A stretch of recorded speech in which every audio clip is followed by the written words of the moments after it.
What got me to that verse was Hebrews chapter 10, verse 23, where it says, hold fast to the confession of your, most translation says hope, and one translation says faith.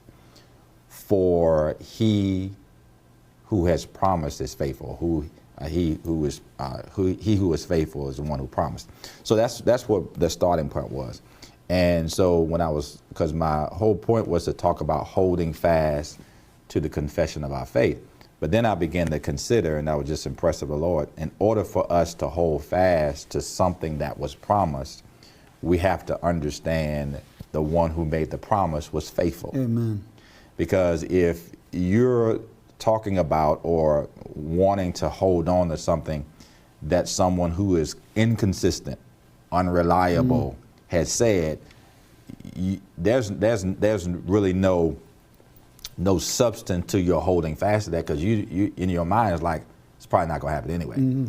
But when you understand that the one who promised, which is God, is faithful, then that gives you a greater opportunity to hold fast to what he said. And so from that, that was the beginning. That was kind of the doorway that I walked into. I see. Then I got over there into Sarah, which you're absolutely right. Sarah's overlooked, but yet she was a vital part of God fulfilling his mission, especially in the Old Testament.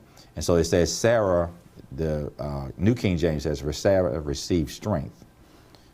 And then I went to the Passion Translation, and it says that she embraced his miracle working power. But then at the end, what got me was the authority of her faith. Amen.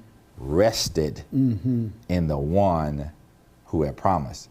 And I'm like, the authority. So what made her faith, what authorized her faith, was the fact that she had judged God faithful. Amen.